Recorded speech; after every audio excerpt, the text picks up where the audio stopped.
Et bonjour à tous et à toutes, bienvenue sur ma chaîne pour une nouvelle présentation. Je vous propose de découvrir aujourd'hui le jeu L'Oracle Nouvelle Eteia de Gabriane Myrdine.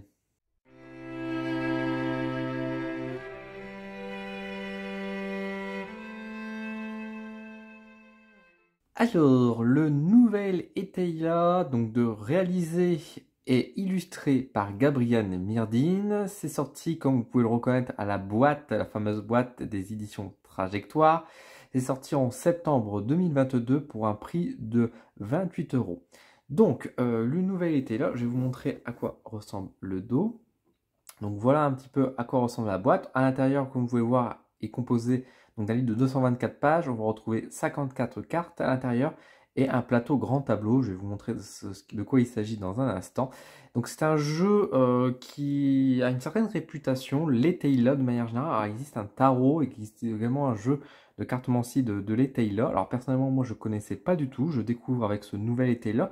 Mais ce qui est très intéressant, c'est qu'à l'intérieur du coffret, comme on a pu le voir, il y a effectivement tout d'abord le livre d'accompagnement, parce que là on va pas parler vraiment de livret, le livre d'accompagnement qui retrace justement rapidement ce que c'est en fait, d'où l'origine du jeu. Hop, je vais vous montrer en sorte que ce soit pas trop flou. On vous montre dans un livre donc, en couleur justement un peu les origines, la différence entre tarot, cartomancie, etc. Fait intéressant sur les cartes, etc. Donc on a tout un petit historique qui est fait dessus. Comment utiliser le jeu. Donc c'est un livret, c'est un livre d'accompagnement qui est vraiment, vraiment complet. J'aime beaucoup aussi le fait, par exemple, ici, vous voyez qu'il a fait un tableau récapitulatif, justement rapide, avec chacune des cartes. Alors vous pouvez voir qu'ici ça mélange avec les cœurs et les coupes, parce que l'auteur mélange. Alors c'est un jeu qui se rapproche beaucoup de la cartomancie, vous allez le voir, mais il y met également un peu d'interprétation du tarot dedans, et notamment il associe du coup les symboles, par exemple, bah, là ça représente donc les bâtons. Enfin là c'est pas les bâtons, pardon, le bâton est représenté par les carreaux, l'épée par le pic, etc., etc. Et après nous avons donc ici, vous voyez, donc l'interprétation des cartes qui sont données avec la signification dans la cartomancie classique, la valeur principale qui est donc ici donnée, donc un peu l'interprétation de la carte, selon les différents domaines et quand c'est inversé. Parce que c'est un jeu qui peut se lire aussi à l'endroit comme à l'envers.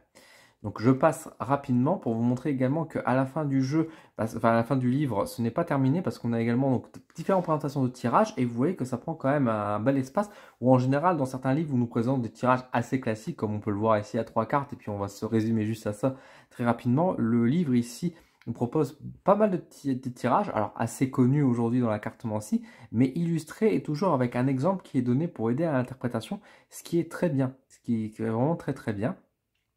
Donc c'est quand même assez complet et je voulais vous montrer aussi un petit détail qui m'a fait quand même plutôt bien sourire. Donc on a quelques annexes qui sont toujours assez intéressants, des petites techniques et je voulais vous montrer, c'est à la toute fin si on va y arriver. Donc il y a encore une fois quelques astuces également pour les tirages, etc. Donc voilà.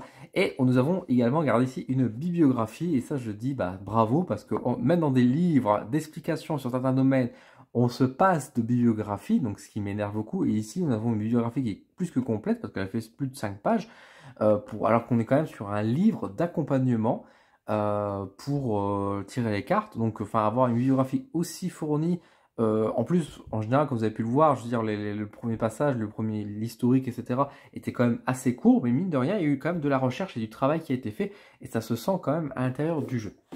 Dans la boîte, on a également donc fourni ce plateau qu'ils appellent ça donc pour tirer les cartes. Alors, je ne vais pas vous le déplier parce que vous allez vite vous comprendre, vous voyez que c'est énorme, c'est un truc qui est quand même très très grand. Et donc en fait, ça permet donc dans la face recto, donc nous avons le tirage du grand tableau à 36 cartes, façon nouvelle était là. Et en fait, dans le verso, nous avons le tirage à 54 cartes. Donc bon, pourquoi pas. Alors, c'est quand même, je vais le dire tout de suite, c'est intéressant, c'est original de nous avoir posé ça. Ça permet de faciliter, pourquoi pas, certains tirages, mais il faut avoir une énorme table pour pouvoir le déplier complètement. Donc bon, dans les faits, ce ne sera pas trop utilisé, mais c'est toujours intéressant d'avoir. À l'intérieur, donc, les fameuses cartes qui sont ici. Alors, vous pouvez voir tout de suite que les cartes ici sont déjà petites par rapport à des cartes qu'on peut voir. C'est plus petit que des tarots. C'est taille cartomancie classique. Ça me rappelle beaucoup la taille de l'oracle Béline. Je crois que faudrait que j'ai pas pris mon Béline avec moi, mais c'est vrai que l'oracle Béline se rapproche énormément en termes de taille. Nous avons l'illustration du dos qui peut se lire à l'endroit ou à l'envers, et c'est très bien parce que c'est un jeu qui peut se lire dans les deux sens, donc avoir un dos qui est uniforme, on va dire, sur l'endroit ou l'envers, c'est excellent. Alors, je bouge beaucoup ma table, j'essaie de ne pas trop faire trembler ma table pour pas que vous ayez trop secoué. Ce que je peux dire au niveau de la qualité des cartes, bon, on a une qualité assez correcte au niveau des cartes. C'est pas trop souple, c'est pas trop dur, donc c'est plutôt bien. Pas de dorure sur le côté, c'est du blanc, alors c'est assez marqué. Je trouve que la qualité, sans dire qu'elle est mauvaise, elle n'est pas du tout mauvaise, mais moi je sens que c'est des cartes qui, avec une grosse utilisation, vont s'abîmer très vite. Mais ça, je dirais, c'est un peu comme le Béline à ce niveau-là. Et donc voilà à quoi ressemblent les cartes. Donc nous avons des illustrations qui sont tout à fait originales, réalisées encore une fois par le même auteur, hein, donc Garian Mirdine. Garian Mirdine qui a réalisé ce jeu. Donc là d'ailleurs, vous pouvez voir qu'on peut le lire à l'endroit ou à l'envers. Alors l'illustration, ce n'est pas forcément le cas. On a toujours du coup cette grosse bordure noire. Nous avons à l'intérieur donc toujours l'illustration qui est présentée au milieu. Nous avons un numéro de la carte, donc 54 cartes, le nom de la carte. Nous avons la valeur de la carte. Donc ici c'est un roi et c'est un roi de trèfle. Et vous voyez qu'il est entouré donc d'un symbole rond qui va représenter ici les deniers. Donc on va rapprocher un peu le tarot. Je donne déjà aussi l'idée que les illustrations et les messages qui sont donnés sont propres à l'Etelia, dans le sens où ce que j'ai compris, c'est un mélange d'interprétations que vous pouvez retrouver dans la cartomancie, un peu dans le tarot, donc au final, c'est pas forcément un jeu de cartomancie classique, faut bien le mettre un peu à l'écart, c'est plus un oracle à part qui va reprendre, on va dire, le format d'un jeu de cartomancie, mais en donnant des interprétations plus ou moins proches, parfois ce qu'on peut trouver dans la cartomancie classique. Vous pouvez voir également qu'il y a des mots-clés qui sont placés ici sur le côté, donc écrits à la verticale, et qui donnent également donc, le sens de l'endroit et l'envers avec des messages assez différents. Donc je vous propose de vous montrer les différentes illustrations des différentes cartes. Alors c'est un jeu qui est un petit peu mélangé, je l'ai utilisé un petit peu auparavant. Quand je vous disais par exemple au niveau de la qualité des cartes, vous pouvez le voir ici directement, qu'il y a déjà, on va dire, c'est abîmé. Alors le jeu, je ne l'ai pas utilisé beaucoup de temps, mais vous voyez que, comme je vous ai toujours dit, hein, les bordures noires dans des jeux comme ça qui sont imprimés, c'est très voyant quand on les abîme. Donc c'est juste un petit peu dommage. Il y a aussi, je tiens à préciser, il y a un petit effet aussi qui est placé en filtre pour faire un peu style ancien. Au niveau de la couleur, je sais pas, vous pouvez le voir ici, par exemple, des traits, c'est pas moi qui les ai fait, hein, c'est des choses qui sont faites naturellement dans l'impression, que personnellement je suis pas très fan, parce que je trouve que du coup ça gâche un peu l'illustration. Bon, je comprends qu'on voulait donner un style ancien, mais je suis pas persuadé que ça aurait été forcément nécessaire. Donc là on commence avec la carte du coup du consultant qui apparaît. Hop, je vais vous mettre les cartes à l'endroit de temps en temps. Donc ici nous avons le soleil. Alors comme d'habitude, si vous voulez voir un peu plus les cartes, n'hésitez pas à faire stop sur la vidéo. Donc vous pouvez voir déjà un petit peu le style, on va dire, des illustrations, le style de la carte. Le trèfle, la chouette. Je vous donne mon avis après sur le jeu comme d'habitude. Une fois que j'ai fini de présenter chacune des cartes, je vais vous retrouver face caméra pour vous donner un peu mon avis. Donc vous pouvez voir par exemple ici au niveau des cœurs, donc c'est les coupes. Donc on a une image d'une petite coupe qui est placée dessus. Hop, nous avons des dessins qui sont faits probablement à la main. Hop, alors peut-être après informatisé, etc. Mais bon, en tout cas, c'est plutôt chouette. Le masque, la tour, le cœur, l'encre, la rose, magnifique, la fée, le désert, la lettre, le coffre. Donc vous voyez que malgré qu'on peut lire les cartes à l'endroit ou à l'envers, effectivement les illustrations n'ont qu'un seul sens, ce qui n'est pas forcément problématique en soi, car c'est très difficile de toute façon de faire un jeu avec des images qui peuvent se lire à l'endroit ou à l'envers. Ça existe bien évidemment, mais c'est pas toujours très évident et parfois ça peut pénaliser la créativité également. Donc le rat, la faux. Vous voyez qu'on a également des cartes qui sont quand même assez lourdes, assez négatives également, quoi. On a beaucoup de cartes qui peuvent évoquer l'amour, etc. Et c'est plutôt chouette. Mais nous avons également beaucoup de cartes assez sombres dans le jeu. L'alliance, les oiseaux, les affaires, le foyer. Nous avons une petite licorne, les lauriers, qui rappellent beaucoup bien sûr la carte de la réussite dans le Béline, la chrysalide, la cassure, les ronces, le nuage. Alors nous avons également une carte joker qui correspond un petit peu à la carte bleue justement dans beaucoup, la carte du miroir magnétique dans l'oracle des miroirs, qui est donc une carte qui peut éventuellement se mettre à part si on ne veut pas utiliser. Donc la fameuse épée, le chat, les rouages, nous avons l'œuf, l'arc, le chien, nous avons un beau petit chien, les ruines, l'échelle, la clé du destin et le parc.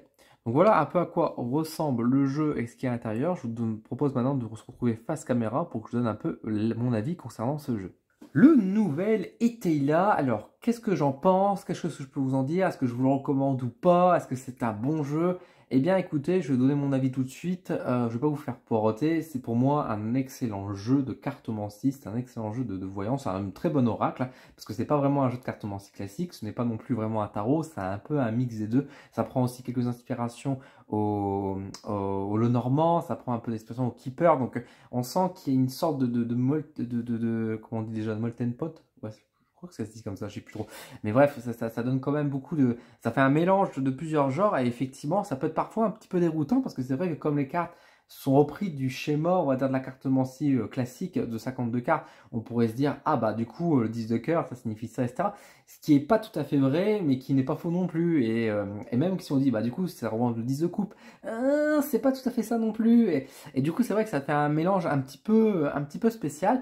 Mais du coup, ça en fait pour moi un jeu vraiment à part. Donc c'est déjà, c'est pour ça important de le savoir, si vous vous intéressez à la cartomancie classique en vous disant, bah tiens, je vais peut-être prendre ce jeu pour apprendre. Non, c'est vraiment un jeu qui est à part à ce niveau-là. Ça n'en fait pas, moi, un mauvais jeu, bien au contraire. Je connais pas l'ETEILA de base, je ne connaissais pas ce jeu, je le découvre un peu à travers également ce nouvel ETEILA.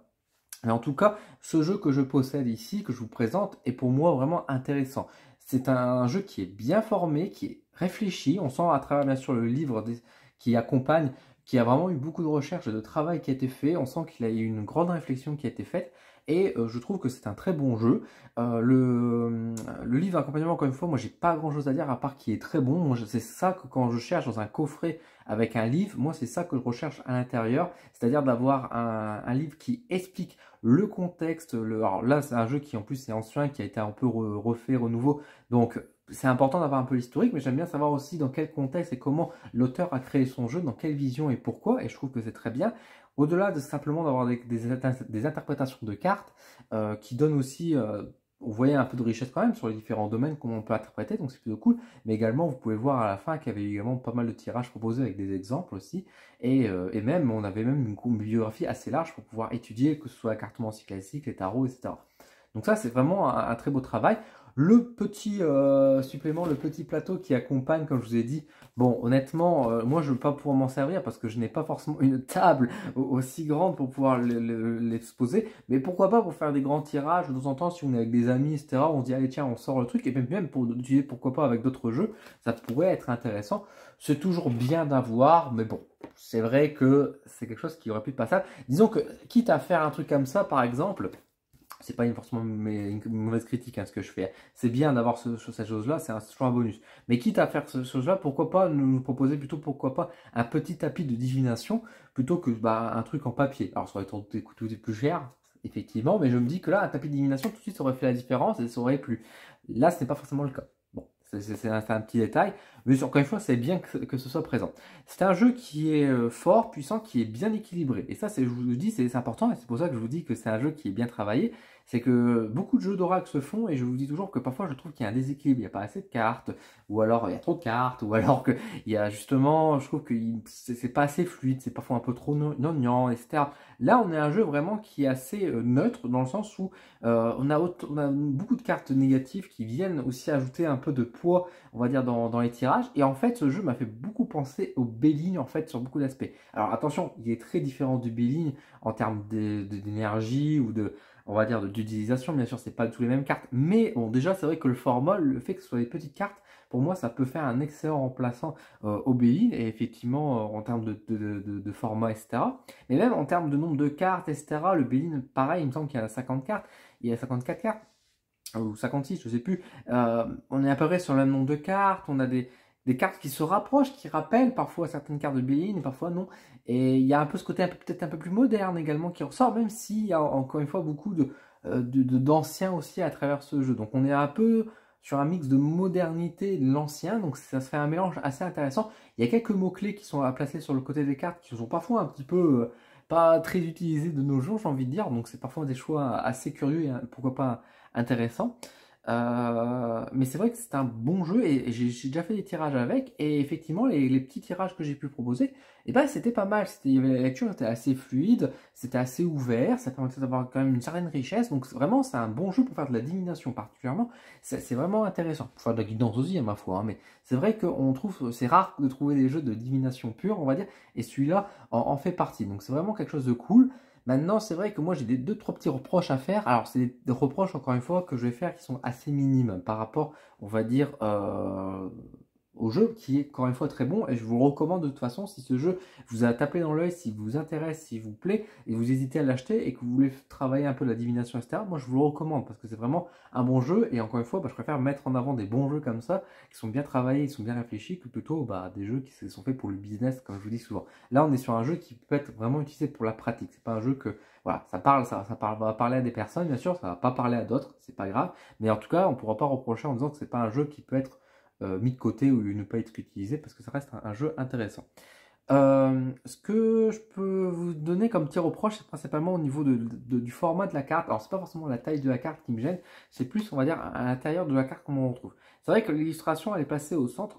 Moi, je préfère toujours quand les illustrations prennent l'intégralité de la carte. Là, c'est vrai que du coup, l'illustration est un peu centrée au milieu. Alors, c'est pas forcément grave, parce que vous allez me dire, du coup, le cadre, etc., permet d'avoir des mots-clés sur le côté, etc. Et effectivement, les mots-clés, je suis pas forcément très fan de comment ils sont placés.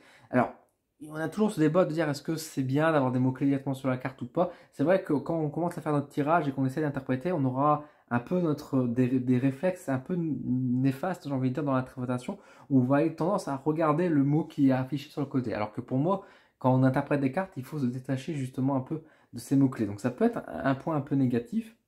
Mais principalement, moi, ce que je trouve un peu négatif, c'est justement que le fait que l'écriture soit faite de manière verticale. C'est parfois un peu compliqué de lire en fait la carte, de lire le mot de la carte. Là, par exemple, j'ai la carte mondanité, et là, derrière, j'ai la carte excès. Mais c'est vrai que de lire en fait de haut en bas, c'est pas intuitif, et parfois, il y a certains mots où on est un peu bloqué. C'est un peu bizarre. Alors, peut-être pour d'autres personnes, vous aurez plus de facilité, mais c'est vrai que moi, j'ai une certaine difficulté pour certains mots. Et quitte à faire ça, j'aurais préféré qu'on soit le mette vraiment de gauche à droite le mot, ou alors on fait comme le Béline, si on voulait le mettre à la verticale pour garder, on va dire, un peu l'espace au niveau de la carte, dans ces cas-là, de m'écrire le mot, mais en fait sur le côté, comme le Béline, ils écrivent le mot directement sur la tranche de cette manière-là, ça aurait été beaucoup plus lisible que de simplement l'écrire de cette manière-là. Bon, encore une fois, c'est un petit reproche, c'est pas bien grave. Mais après, voilà, vous voyez, c'est surtout au niveau de l'illustration, etc. Je pense que j'aurais fait un peu autrement. Comme je vous dis aussi, les rayures qui sont à faire un peu sur les illustrations même, parce que autant c'est fait sur le papier, on va dire papyrus derrière pour faire un peu style ancien. Moi, ça me dérange pas, mais qu'on le mette directement sur le dessin également, je suis un peu moins fan. Mais là, encore une fois, c'est une question de goût. D'ailleurs, les illustrations, j'en ai pas parlé, je trouve qu'elles sont très belles. Moi, je trouve que c'est des belles illustrations, c'est un style qui me parle. Voilà, moi j'aime beaucoup comment c'est présenté. Donc voilà, je trouve que c'est des illustrations qui sont belles, qui sont parlantes, qui évoquent tout de suite un peu l'énergie de la carte. C'est un jeu qui a des belles énergies également. Donc vraiment une belle découverte, donc ce jeu, et qui peut intéresser justement pour les personnes qui ont peut-être un peu de mal avec de la cartomancie classique, peut-être avec le tarot, qui sont pas fans du Béline. En même temps, ils aiment bien le Béline sur certains formats, mais ils n'aiment pas trop parfois la dureté que peut avoir le Béline ou l'ancienneté que peut avoir le Béline, qui n'accroche pas forcément avec d'autres jeux. Je pense que celui-là peut faire un bon jeu de divination. Maintenant, il faut, c'est avec le temps, avec l'utilisation aussi que moi je pourrais en avoir, je pourrais vraiment vous dire est-ce qu'il mérite sa place entre guillemets sur le podium que je vous ai présenté il n'y a pas si longtemps avec la quadrilogie sainte que je vous avais présenté, à côté du G, du miroir, de la triade et puis du Béline. Est-ce qu'on aurait un cinquième concurrent? À voir avec le temps, à voir avec l'utilisation. En tout cas, je trouve qu'il a de bonnes bases, en tout cas, pour pouvoir espérer, en tout cas, se rapprocher à ce niveau-là, ou peut-être même rentrer dans une catégorie, comme je vous ai dit, un petit peu à part, à l'image du normand et du tarot, qui sont encore des cas à part. Même si là, pour le coup, on est quand même sur un oracle. Maintenant, à voir.